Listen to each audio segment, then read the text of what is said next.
Assalomu alaykum, hurmatli podpischilar, Xorazm kanalini podpischilar, chorva ishqibozlari. Bugun komsomol petitsiyamiz, xudo xolasa, hurmatli podpischilar, satrada o'kitchilar bor ekan, hali dish buzmagan deb turibdilar. Batafsil videoning davomida ko'rib boraverasizlar. Sizlardan bir iltimos, shu kanalimizga obязательно podpisatsiya bo'lib qo'yinglar. Agar kim oldi sotma qilmoqchi bo'lsa, Telegram kanallarimiz mavjud. Bemalol o'tib, oldi sotdi qilsangiz bo'ladi. Bular satrodalar Grenfordlar. %100 Grenford deymiz endi. Ana ko'zidan bular. Gibrid hibrid emas, hammasi batafsil video davomida ko'rib borasizlar. Shu like'larni bosib, poddeshga aytib, chiroyli kommentlar yozamiz. Bular yana pullari yengil variantda. Og'amiz sal qimmatroq aytdi, og'a, uning bo'lsa xalqimiz sal qiynaladi, bir gelishtirib ayting deb, yana xudo xolasa pulni yengilroq aytib qo'ydik buni. Yana durishini qaranglar bularni.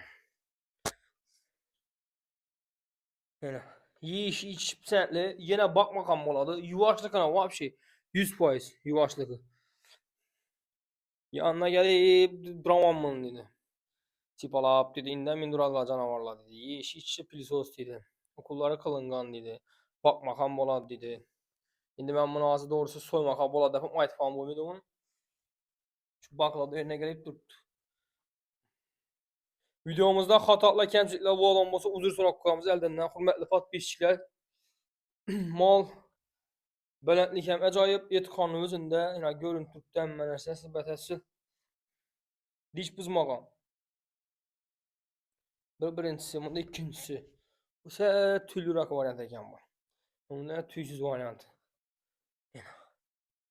Arkalarından gösterip verelim. Bu oyda duruptu hürmetli podpischiler. Bize balandroqda durupmiz. Kichik ulli kichik ko'rsa adam bo'lsa uzun so'rab qo'yamiz. Yine arkalari. Evet. Ha. Bulan ağamız 65 milyon dedi ikisini. Yok ağa, sal qimmatroq u. Bunu geliştirib aytın. Desek 62 dedi. Ulan qimmatroq deb ikkisini 60 milyona qo'ydirdik. Shundan üstünde gelişib beradi ağamız. 30 milyon so'mdan tushdi shunda har qaysi. Shundan gelişadi üstünde. Gelişib savdan qilasizlar, hurmatli podpischilar. Menimcha bozordan arzonroq deb o'ylayman shundasa. Shu videoda ko'rsangizlar.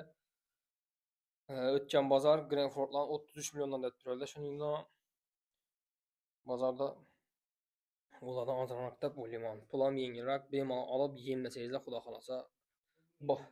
Baharacha. Nima desam ekan? Yemeyeyim mi bular? Yok, sana alıp tukur ki ne oluyor? Samanda mı? Saman yorunca? Yorunca alıp tukur. Şunda şu bir anda şu yemlep baksana xudo xolasa. Acayip bo'lading. Üstüler ham ya.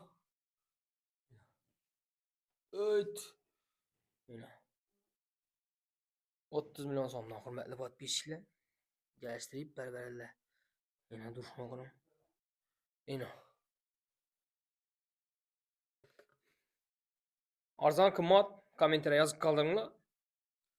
Chiroyli kommentlar yozinglar. Iltimos so'kinmanglar, yaxshi gaplarni yozinglar. Hammamiz nima deydi, Alloh taolaning yaratgan bandasi, qulimiz. Bir-birimizga yaxshi gap bilan murojaat etaylik. Kommentariya ham sizlardan bir shuni iltimos etib qolaman, dum ko'p so'kinasizlar. Oh, yine haq gap. Gördingizlarmi? Molam tasdiqlab qo'ydi. Ahmoq odamlar ichida. So'kinmanglar, qimmat bo'lsa, uka, sal qimmatroq, arzon bo'lsa zo'r. Masalan, 30 milyondan aytib turibdi, zo'r bahoda bo'laman men. Shundan üstünden gelişib beradi. Savdan qilasizlar, teraziya berilmaydi. Diklay savdo qilaman deb tutdilar. Telefon nomerlarini ekranda yozib qoldiramiz. Adresini so'rab telefonlashib kelaverasizlar. Yana. Durishni qaranglar, 14dakini. Yana. Bundan bo'lsa. Hurmatli podpischilar, shu videomizni yakunlaymiz. Xatolar, kamchiliklar bo'lmasa uzr so'rab qo'yamiz.